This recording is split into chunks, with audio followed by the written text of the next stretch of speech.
The Bitchy Quill. You want me to go now? Yeah. Okay. Welcome to the very first episode of The Bitchy Quill, brainchild of author, creative person, event founder, H.L. Brooks, that's your writing name, also known as Heather Brooks, and your partner in bookish crimes, Cardyn Brooks. Cardyn Brooks, yep. And I just, for those of you who are involved with the Book Fest, know how integral Cardyn is to that particular project, for sure.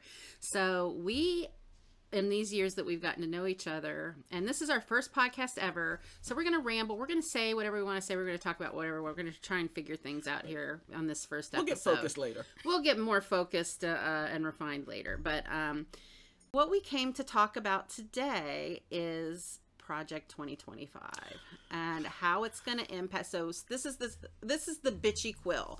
So you're always going to get a little bitching. We're going to bitch a little bit, and then we're going to hopefully have some positive notes at the end, because one thing that I don't like is a lot of bitching with no action. Yes. Like, is fun. We all got to bitch. Yeah. We Yeah. all You gotta let it out. You got to let it out. You got to vent. But to then have no actionable thing, I mean, I'm just going to curl up like a little dry little spider in the corner, you know? Yes. So yeah. So we're going to talk about Project 2025 and why it should matter to every single romance author out there. And we do have the pages to reference, and I'm going to tell you what pages you want to look at. Let me grab these pages. Because I'm not going to read the whole page to you. But the parts you want, we're gonna encapsulate. I think that's a good way to say. We're gonna say our read, what we read when we read it, and you can go read the exact language, because whatever you think of Project 2025, I do want to say this. There's a lot of Trump supporters out there who are saying Trump has said he does not support. Well, first he said he didn't know what it was, and then when it was exposed that couldn't possibly be true, because he knows everybody that wrote it. He had hired some of those people. Some of those people worked in his administration. He's spoken at the events of people who helped do it. So then he had to admit he knew what it was. But now he's not owning. I'm not going to do it. I know what it is now, but I'm not going to support it. I don't support it. And so the first thing when I'm talking to Trump supporters online that comes out is, he says he doesn't support it. And so they automatically believe that, just like they automatically believed he didn't ever hear of it. But I do want to, if you're a Trump supporter and you're listening to this, I want you to think about one thing. So whether or not you think he actually supports it now, it is still a right-wing conservative agenda. Everything that is in this document, the Project 2025, a mandate for leadership, it is what you're saying your values are and what you're saying you align yourself with. And whether or not he supports it now, he supported it in the past. He supported it in 2016, and he actually implemented some of the things that are in this document he's already made happen. So do with that what you will. Hopefully you can process that and take it one step further to where that's going to go. So whether or not you think Trump is going to support this, your party supports this. Many people, because that's the other thing. If he ends up being president again, that even if he says he's not going to, the people he's going to appoint to position of authority, many of them have already made it clear that they're on board with this. Yes. So please keep that in mind. And the other thing I want women to keep in mind is you can say whatever you want to your partners and boyfriends and husbands. When you go in that voting booth, it is private. So keep that in mind, and think of your children and your grandchildren and your sisters and yourself. And yourself. So pages that we would like to call out are page 5. Now, when I say page in the document, because the document has a lot of forwards and footnotes. I'm talking at the bottom of the page. It has the page number of the document, not the document number. Right. So this is page 5. It's in the forward, and it starts with DEI, gender and gender equality. And then page 849, it's in the Federal Communications Commission section, and it starts with big tech. And they talk about section 230. And then page 450 and 451. Those are the ones that we looked at a lot closer. In terms of page 849, it does not pertain so much. I'm going to get that one out of the way real quick, because it does not pertain so much to romance writing as it does to talking about romance after you've written your romance, because there is a section in here that essentially, to me, reads like they don't want you to be able to talk about or make comments on social media. It looks like they want to have social media essentially whatever they think is okay. It says it could focus legislation on dominant general use platforms rather than specialized ones.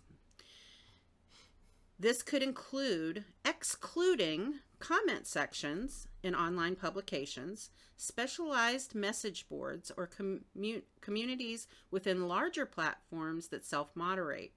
Similarly, Congress could legislate in a way that does not require any platform to host illegal content, child pornography, terrorist speech, and indecent, profane, or similar categories of speech that Congress have previously carved out. Now, on its face, that sounds right. Like right. Reasonable. Who wants anybody talking about child porn on the or terrorism? But what they're talking about, because this, we have to look in context, right?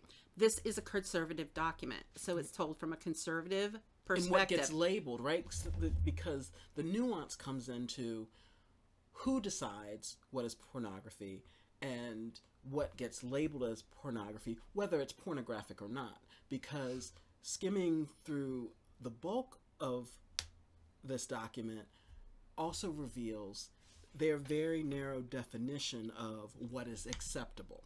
Right. So in the Department of Health and Human Services section, where they're very clear about that a nuclear family is a man that's the father and a woman that's the mother, and then the children that are their children. And I'm trying to remember, they might not explicitly say that they have to be the biological children, but the whole tone of that section of the Department of Health and Human Services makes it very clear that it's a very narrow idea of what a family is, what a legitimate family is, what's acceptable terminology for a father, mother, child, and things like that. And so your reference about pornography, well, who decides what's pornographic? Right, and it's referenced more than once. Pornography, gender identity, transgender stuff, it's all homosexuality is all identified in there along the same lines. Like, they're all considered basically deviant. They don't use the word deviant, I don't think. I don't remember them using that. But so what this boils down to is, if you write a romance book and you have something as small as a girl being interested in a girl and they kiss at a party, that to them, even though you and I, very reasonable people, might not say that's pornography, in this context of this document, that is pornography. So if you are a romance author and you are at all concerned and you write, the only authors who don't have to worry about this are the straight white Christian monogamous, no closed door romance authors. You're like, if you're one of those authors, you're safe. You're safe. Because here's what we know for those of us who actually study real history, which is, the interesting thing is restriction never stops, because it is addictive for the people who have the power to restrict you. So while a person who writes maybe Christian romance, closed door, no sexual activity at all, but then will the restriction trickle down to, oh, well, then you can't write a romance where the married woman has a job outside the home. Exactly. Or Harrison Butker. You know, it has to be Harrison Butker style. Butker style. Okay. I'm totally derailed now. Oh, no. But anyway, so that, because that's the other thing about oppression and restriction, is that it never stops. And it's the people or the person who is dictating terms always has a justification, always has a rational defense for why it's necessary. Mm-hmm. So that's the other thing too, for maybe people who at the beginning wouldn't be negatively impacted. It's a reason to care on the front end rather than when it gets later and then it's like, oh, now it's my turn to be marginalized or shut down or quieted. So. Yeah, and I don't know why some people can't be empathetic before something happens to them. Right. It's very frustrating. It is. I mean, but I do understand a certain level of self-interest, especially if you're a person who writes closed door because you think that's good for you, but that it's more appropriate or whatnot. More power to you. It's just that oppressive systems don't ever stop until they are stopped. Mm-hmm. So you might start out safe, but eventually you won't be. Right. So. Yeah, and it's bad for everybody. I mean, it's even bad for the people who want to implement it. They don't. I mean, I know it gets referenced a lot. The Handmaid's Tale gets referenced a lot, but and I read the book a long time ago, multiple times, but the movie really makes it a little bit more, or the shows make it a little bit more visceral, because you can see it unfolding in front of you. But and what I'm thinking of in particular is Serena Joy, the wife of the commander, who, she was a huge part of making it happen, of putting women in the position they're in. Basically, what we want to say is that before this election, for everybody to please do your research about, that word almost is starting to lose meaning, or that phrase, do your own research. Yes. Because there's so many levels. That can encompass so many levels, right? Like, but one of the good things about the fact that they actually compiled it into a document, I can't remember which one. I want to say Documents Serve. That might not be it. Documents.org. If you put in Project 2025, someone has uploaded a searchable PDF. So when it comes up, yes, it's 900 plus pages. That can seem overwhelming. But then on the margin, it'll have the hyperlinks for each different section so that you can choose sections to read so it doesn't seem so overwhelming, like, oh, I got to skim this 900 plus page document. But do you have kids in public school? Are you preparing for retirement? Are you a person that deals with chronic illnesses? Like, this is an instance where, especially as we're so close to the election, which is, you can be selfish.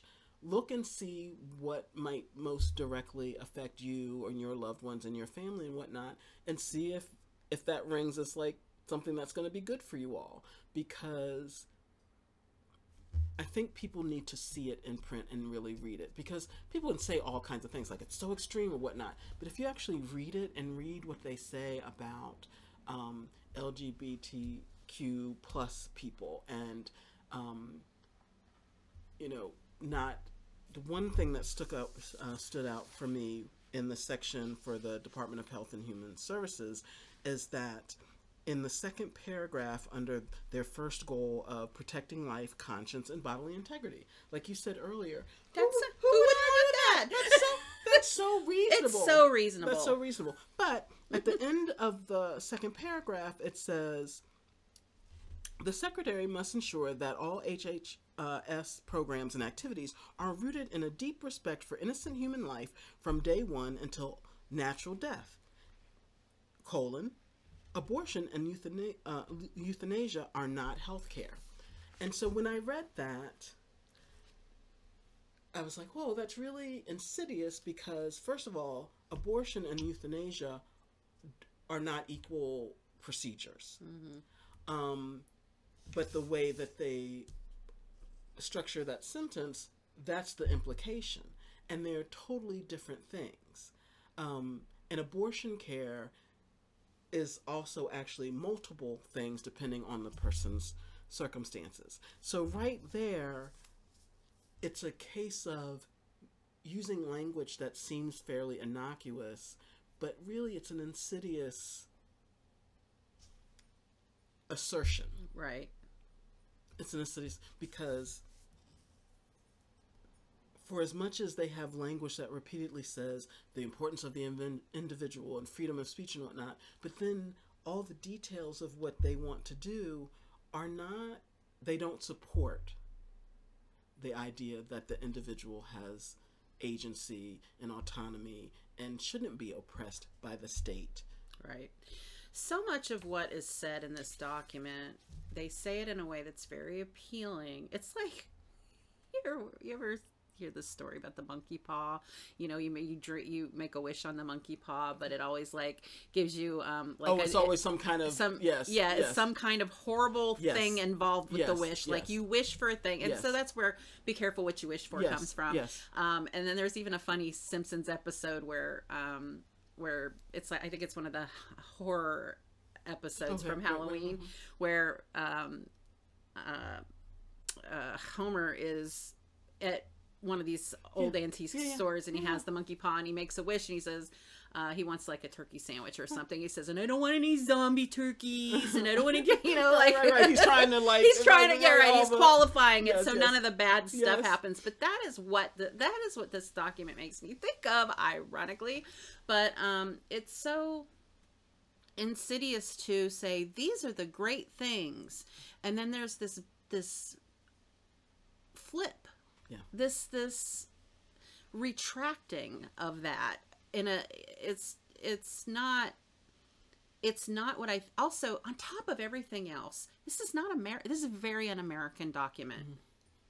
Is very unconstitutional. That's why they have to go and change the Constitution. Right. That's why they have to go and sneak in and gerrymander and try to cheat people out of votes because nobody wants this but them. Right. So it's very hard for me. I try not to watch the polls or listen to the polls because that it's that close. It makes me lose faith. And I'm just hoping that the polls are wrong and that there's a whole bunch of people who've learned their big lesson. I still think it's awful for people who voted for him the first time, because it's anybody who's been traumatized enough recognizes him for what he is. Any woman who's been abused recognizes him for what he is. But let's just leave a little room. Maybe some people don't know or whatever, but now you know. But also, here's the other thing with him. I know during his first campaign, or when he was made president in 2016, that the people circulated that video clip of his appearance in the Oprah show when she was in network TV, and he said, if I were to run for president, I'd run as a Republican because the Democrats are too smart to basically be fooled by my, song and dance. I'm paraphrasing. And that stuck with me for a variety of reasons, but it also stuck with me because that's the statement of an opportunist. Because here's the other thing. He's not actually a Republican. He's not, because what he espouses is not actually authentic Republican beliefs. He's not a Republican. That's not Republican philosophy. But what he has done is he recognized that there are too many people that actually think that the United States was better in the 1800s, when so few people actually had rights as full-fledged humans, as full-fledged citizens. And he has tapped into that. And everything he says is to tap into that little thing, the worst in people, about how there's not enough. And if these other people, if you get rid of them, if you incarcerate them, if you whatever, your life's going to be better. Your life is going to improve, because your life is not the life you want because of these other people. Hey, but we keep acting like, oh, well, this is just the way it is. It's the way it is because we keep accepting it, which is why I have my little children first, because unlike this document, I and my retired teacher parents actually really want children first. We want, just do free lunches. That's a cute mug, by the way. Thank you. Cardyn's parents are teachers, both of them retired teachers. Retired teachers. They survived. But we have to decide what we want the world to be. Do we want it to be this? Project 2025, to go to your earlier point, it's so cynical.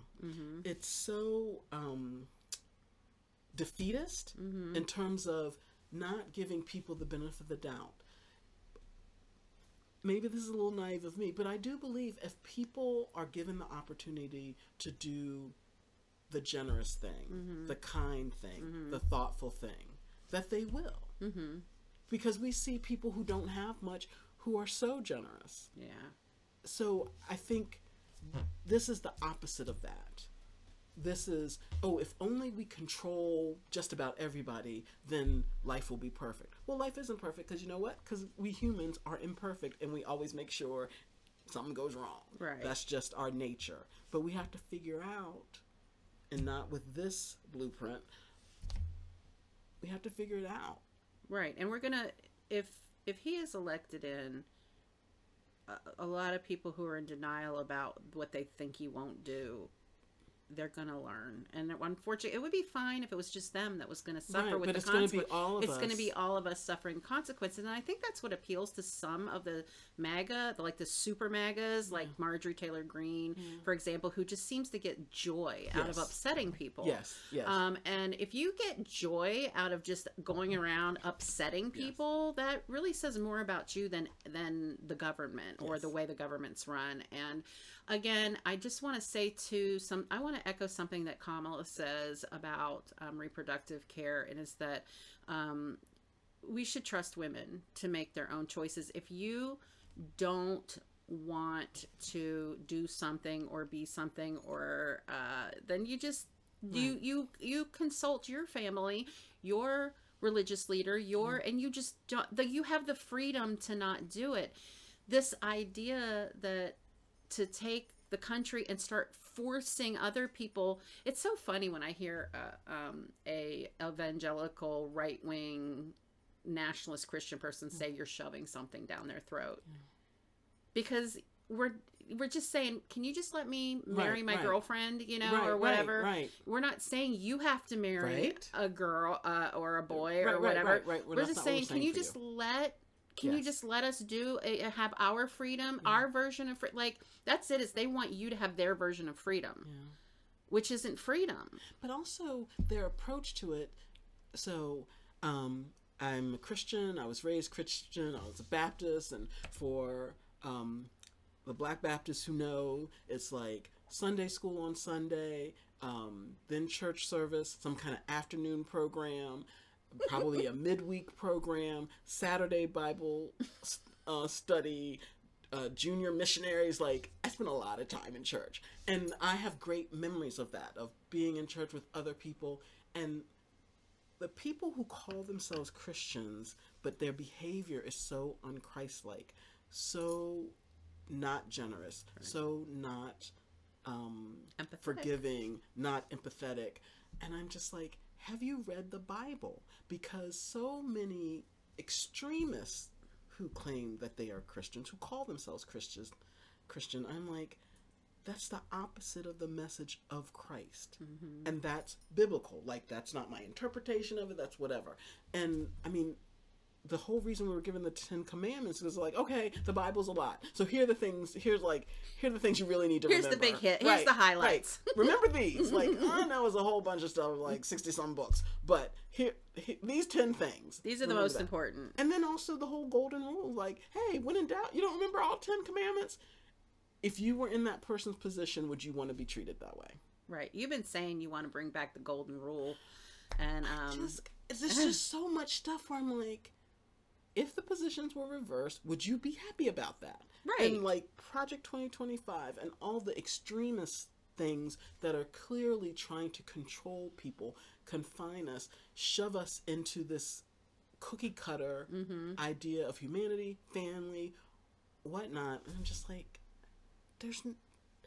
you can believe what you want to believe, but please don't try to tell me that's Christianity, because that's not biblical Christianity. That's not life of Christ Christianity. Right. And sort of in a way, Trump has been anointed their new savior, Right. their new Messiah. I think for the extremists, they think, oh, this is how we'll get the world we think we want. And also, so the whole thing of when Trump won, that God wins and God wanted him to win. But when Trump lost, Right. that's maybe God wanted him to lose, y'all. Right. Like, Right, because maybe his win was a lesson. Like, oh, you think this is what you really want? Well, this is what it means. Right. I feel like people vote for him on a hope that things are going to be better for them, but not on policy. Right. Like, they like his personality Right. or the way he does things because Right. he's like this alpha male, Right. Yes, whatever. yes. And they think that means something in their childhood. I don't know what. Right. I don't want to get into Right. the psychology of it Right. too much, but the idea that this guy is a leader and he's Right. strong and he's slippery and he's Right. got no, he's going to get us out of They things. can't catch him. Like, Right. So he must be going to be Right. able to get me out of this situation I'm in, when actually he doesn't care about you. And at He this makes point, it fun feels of them like- right to their faces sometimes. I don't. it doesn't rational, so we can't make it rational.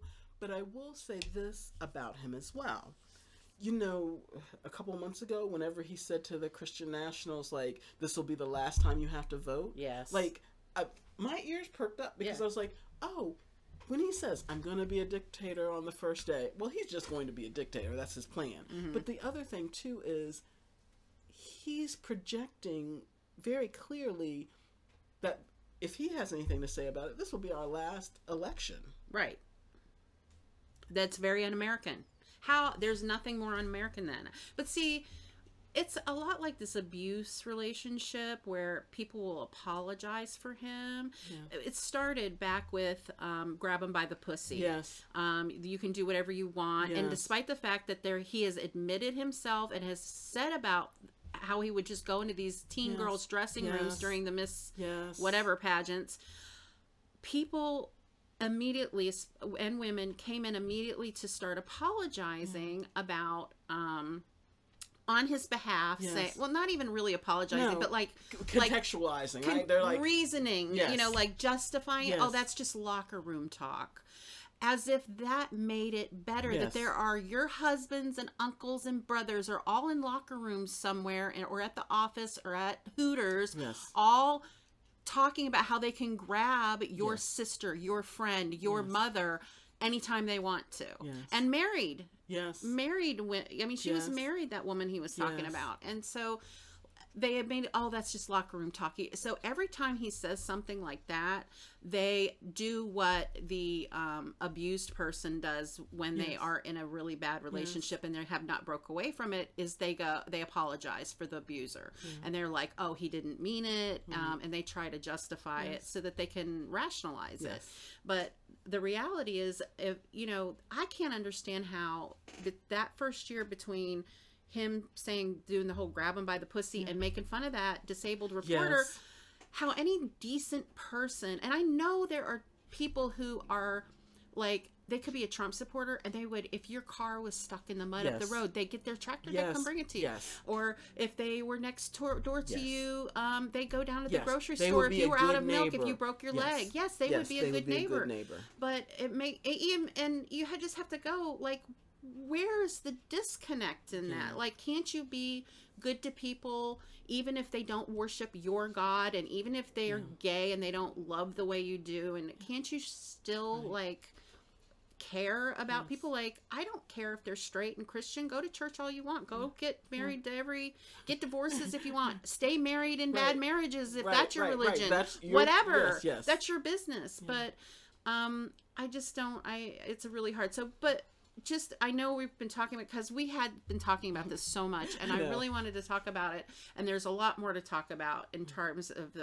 that mindset and of Project 2025, but mostly because we're writers, and we're romance writers, and I write erotica. So do I. But I also write, I will be writing some steamy romances, and they will, you know, probably have a girl kissing a girl, or they might have, I don't know. I don't want my imagination limited to what the Republican Party says that I'm allowed to write down on paper. I mean, there is nothing that is so un-American to say you cannot publish a book unless it aligns with her. And I think, too, there are a lot of other Republicans out there who, unless they fall right in line with everything in this, as you were saying, it's with an asterisk, you know? It's, you know... Because oppression has kind of a to-do list. So oppression has you,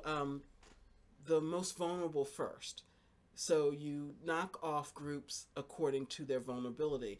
The easy wins are the smaller groups, the marginalized groups. You're smaller in numbers, you're smaller in political power, whatnot, and you knock them off, and then you are gaining momentum in your oppression, and then you just keep knocking off more and more groups until it's just the dictator and whatever the dictator's favored circle of minions is. But then even then, it's going to be infighting, because first of all, the dictator then has to decide who's really loyal to me, because as the power gets more and more concentrated, then you got more and more people that are eyeing you for, like, you know, the king is dead, long live the king. So it's just, it creates a really unhealthy environment for everyone. And I know, and I understand why people say this, but I am going to say, anybody who has read The Rise of the Third Reich is very alarmed by the Republican presidential candidate's behavior, because he's following that strategy. He's not as brilliant or anything, but he's charismatic for the people who are willing to be charmed by him. Right. And so I say this not to be alarmist, but with our world wars, eventually it was bad for everyone, because the other thing about his making it clear that he aspires to be a dictator, and that this might be our last election, blah, blah, blah, is then we will also realize how much a stable United States is important for a stable world. And I don't say that to be narcissistic about the United States. No, but it's true, though. We are a linchpin in a lot of ways about democracy. And I will say this, whenever that election was, when it looked like the kind of extremist in France and Germany, I think, it looked like they were going to take over, and they didn't. And I think England recently had something similar. That was helpful to us because, you know, it can be like a domino effect. So I feel like this election is so significant, and it's why I'm not trying to tell people what to think. I'm encouraging people. I know it's hectic, the election is almost here and all that, but if you have the time, find Project 2025, the PDF, the searchable PDF online, and at least read the sections that feel like that they are more directly related to your life, your existence. But anyway, taking the effort, even though I know people are sleep deprived, they're over scheduled, like, I get all that, but this election is different. Like, I think the history books, if we're allowed to have history books, yeah, I mean, seriously, you know, will record that this was a turning point for us, as pivotal. Are we gonna work towards democracy, or are we going to be under a dictatorship? Because one of the candidates has made it clear that that's his intention, is to be a dictator. And I know sometimes he says just day one or just the first week or month or whatnot, but power, unchecked power, is also addicting. And we already know that he's a megalomaniac. Yes. So there is there's the opportunity to vote, and that is how we can fix this, is if for you to show up and vote. And I know some people are really disillusioned by even the fact, or even indignant or resentful that he's even on the ballot. Right. But don't let it keep you away from the polls, y'all. Don't let it keep you away, because Democrats, you got to show up. I mean, you can't sit it out this time. You can't. It's, the consequences will be too dire. They will be too dire. So vote. Heather was saying voting. If Project 2025 does not embody what you want for your future, not only are you voting against that, but you have to vote for yourself. You have to vote for the future that you want for yourself and your children and your loved ones and your community. Otherwise, right. What? Freedom isn't free. And I'm sorry that I don't remember who gets credit for that quote, but it costs effort, it costs time, it costs sometimes inconvenience. Yeah. Because otherwise, I think we're all going to be a lot more stressed and unhappy if we don't vote against this kind of oppression. Yeah. Yep, and I think that concludes our first episode of the Bitchy Quill with H.L. Brooks and Cardyn Brooks, and we will catch you next time. Catch you next time. This is being recorded on, what is today? Monday, October 13th. Yeah. So Indigenous Peoples Day. Yes, Indigenous. Because you don't get credit for finding a place where people already live. Yes. All right, everybody, have a good day. And vote. And vote. Get your ass out there and vote. All right, bye.